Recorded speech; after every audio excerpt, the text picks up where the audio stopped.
প্রিয় দর্শক, চলুন আবার ফিরে যাই আজকের অতিথি নজরুল সঙ্গীত শিল্পী সালাউদ্দিন আহমেদের কাছে। আবারও ফিরে এলাম ভাইয়া। যেমনটি বলছিলাম যে আজ ফিরোজা বেগমের মতো একজন গুণী শিল্পীর মৃত্যুবার্ষিকী, এবং আমরা অত্যন্ত খুশি যে তারই সম্পৃক্ততা রয়েছে এমন একজন মানুষকে আজ আমরা অতিথি হিসেবে পেয়েছি। ভাইয়া, শুরুতে আমরা সাধারণত গান শুনি, কিন্তু আজ আমরা একটু ভিন্নতা আনতে চাই। আজ আমরা ফিরোজা বেগমের মতো গুণী শিল্পীর গল্প দিয়ে শুরু করতে চাই। আপনার সাথে যেহেতু তার দীর্ঘদিনের পরিচিতি ছিল, সেই গল্প থেকে শুনবো আজ আমরা। আমার সঙ্গীত জীবনের প্রশিক্ষণ জীবনটা আমার কলকাতাতে কেটেছে। তো ওখান থেকে প্রশিক্ষণ নিয়ে আমি আসার পরে একেবারেই ঢাকাতে যখন আমার শুরুর দিকে একদম তখন কিন্তু আমাদের মোবাইল বা এত এসব হয়নি।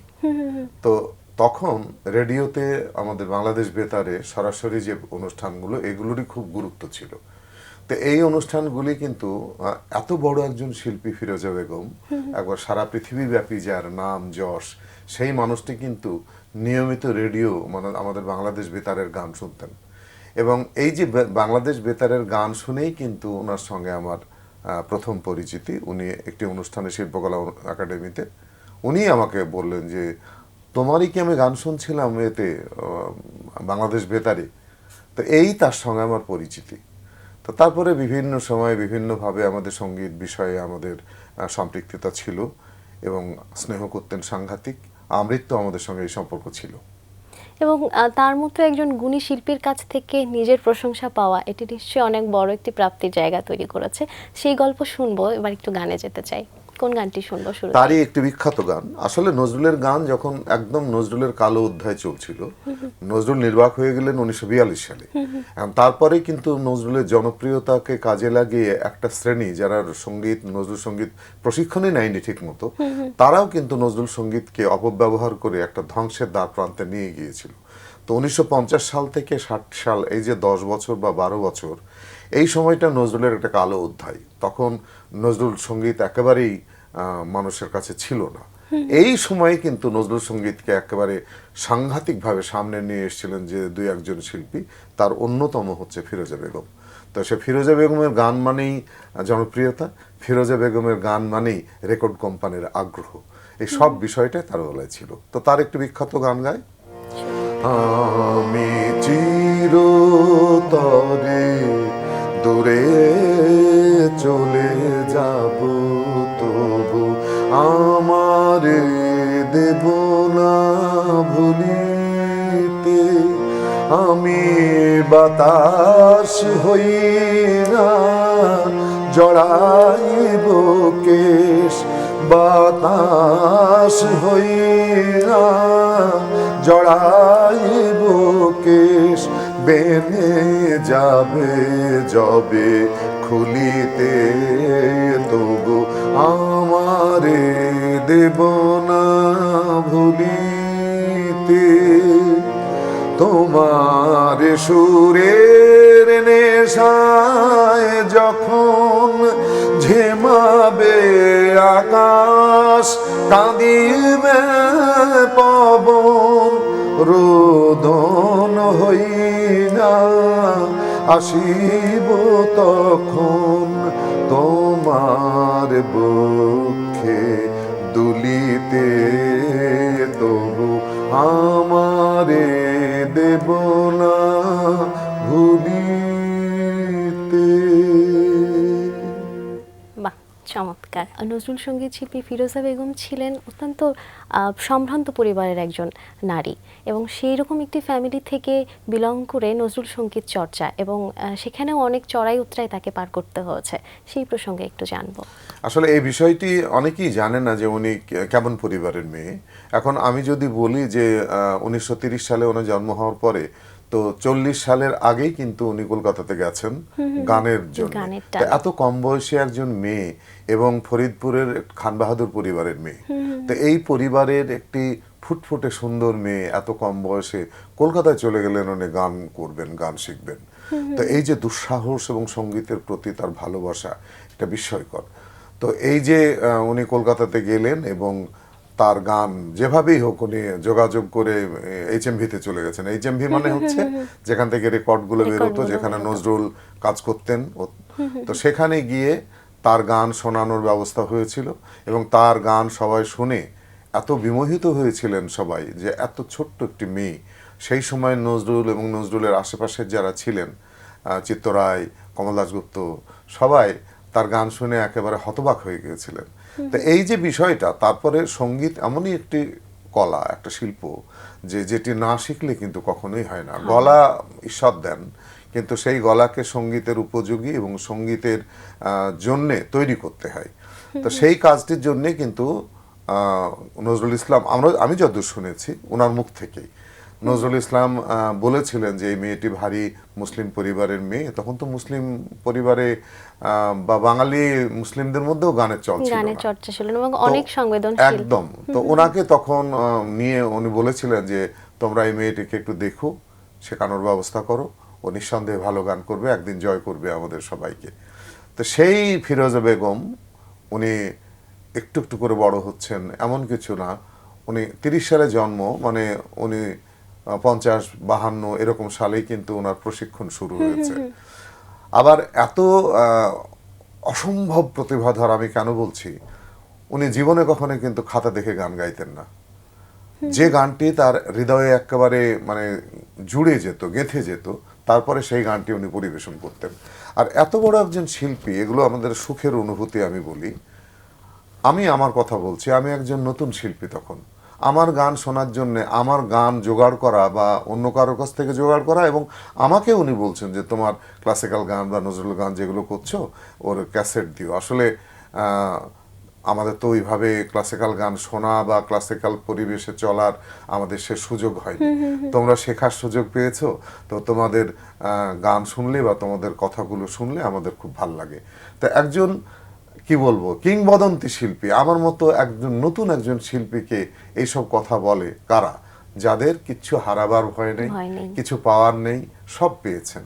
তো ইনিই হলেন আমাদের ফিরোজা বেগম। হ্যাঁ, এবারে আপনার ব্যক্তিগত জীবন প্রসঙ্গে জানবো, তবে তার আগে আরেকবার গান শুনতে চাই। কোন গানটি শুনবো? এবারও তারই বিখ্যাত একটি গান, শুনি। বুলবুলি নীরব নার্গিস বনে, ঝরা বন গোলাপের বিলাপ শোনে।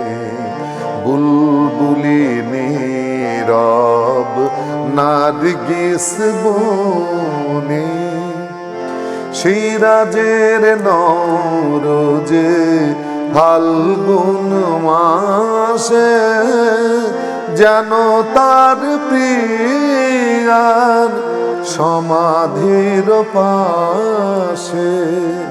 তরুণ রান কবি কাঁদে নিরজনে, তরুণ রান কবি কাঁদে নিরজনে।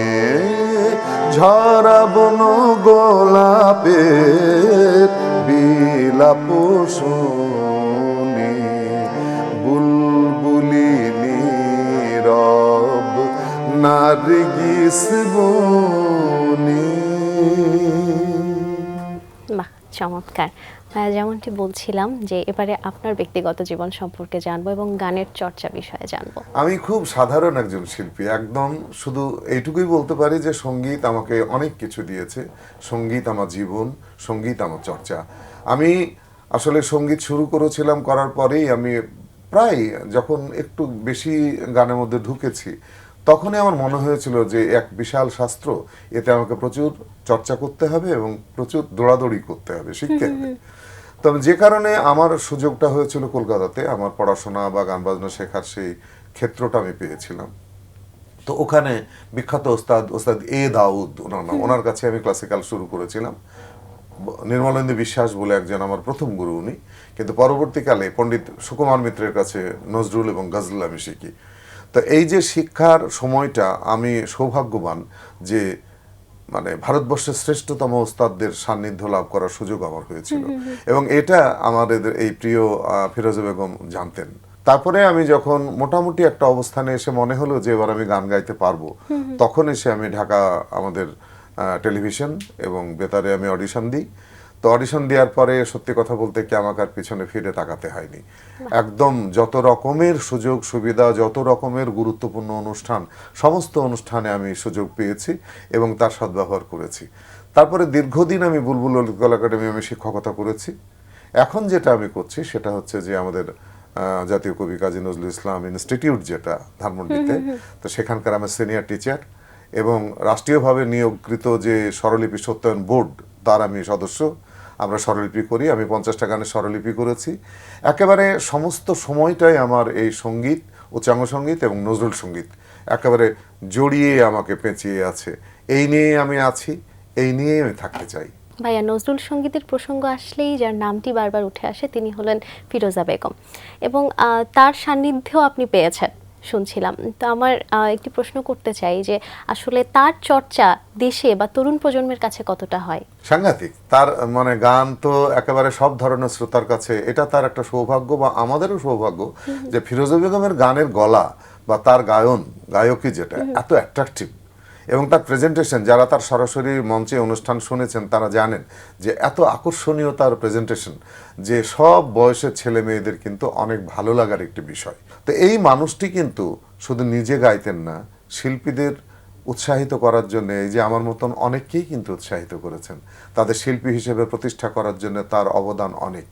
তো এই মানুষটি আমাদের যতদিন নজরুল সঙ্গীত থাকবে, যতদিন আমাদের সুস্থ ধারার সঙ্গীত থাকবে, ততদিন এই ফিরোজা বেগম অমর হয়ে থাকবে আমাদের দেশে। একেবারেই তাই ভাইয়া। আজ নজরুল সঙ্গীত শিল্পী, প্রখ্যাত শিল্পী ফিরোজা বেগমের মৃত্যুবার্ষিকী, এবং আপনার মধ্য দিয়ে আমরা তাকে স্মরণ করবার চেষ্টা করেছি। ভাইয়া, আয়োজনের একেবারে শেষ পর্যায়ে চলে এসেছি। আপনার কণ্ঠে আরেকটি গান শুনতে শুনতে আমরা বিদায় নেব, তবে তার আগে আমি আমার দর্শকদের কাছ থেকে বিদায় নিয়ে আসি। প্রিয় দর্শক, এতক্ষণ কথা হচ্ছিল অতিথির সঙ্গে, এবার সময় হলো বিদায় নেবার। আমাদের অনুষ্ঠান সম্পর্কে আপনার যে কোনো মতামত ও পরামর্শ জানাতে লিখুন এই ঠিকানায়। প্রযোজক দিন প্রতিদিন, বাংলা ভিশন, নুট tower, 110 Bir Uttam, CR Datta road, Dhaka 1205। Phone number 96320303 আমাদের ইমেল অ্যাড্রেস dinprotidin@banglavision.tv। লিথুনীয় রাজনীতিক এমা গোল্ডম্যানের একটি উক্তি বলে বিদায় নেব আজ। তিনি বলেছেন, অজ্ঞতাই হচ্ছে সমাজের সবচেয়ে সহিংস উপাদান। প্রিয় দর্শক, সবাই ভালো থাকুন, সুস্থ ও সুন্দর থাকুন। আজ সারাদিন সবার জন্য শুভ ও কল্যাণময় হোক। এবার গান। আপামর সঙ্গীত প্রেমী মানুষের কাছে আমার এটাই আবেদন যে ফিরোজা বেগমের মতন শিল্পী যুগে যুগে আসেন। আমাদের দেশে এমন তার একজন শিল্পী ছিলেন, এটা আমাদের গর্ব, আমাদের সৌভাগ্য। তার প্রতি যত আমরা সম্মান জানাবো, তার গান যত আমরা নিজেরা চর্চা করব, তত নিজেই আমরা সমৃদ্ধ হব, এবং আগামী দিনের আমাদের সঙ্গীতের যে ক্ষেত্র সেটাও সমৃদ্ধ হবে। কোন গানটি শুনব? তার আরেকটি বিখ্যাত গান, যে গান উনি অমর করে গিয়েছে একদম, নজরুলের শুনি। আমার গান চাঁদের কে চায়, জোছনা সবাই যাচ্ছে, গীত শেষে বিনা পড়ে থাকে ধুলি মাঝে, তুমি বুঝিবে না, বুঝিবে না, আলো দিতে নড়ে কত কত প্রদীপের প্রাণ, ভালোবাসো মোর গান, আমায় নহে গো ভালোবাসো, শুধু ভালোবাসো মোর গান।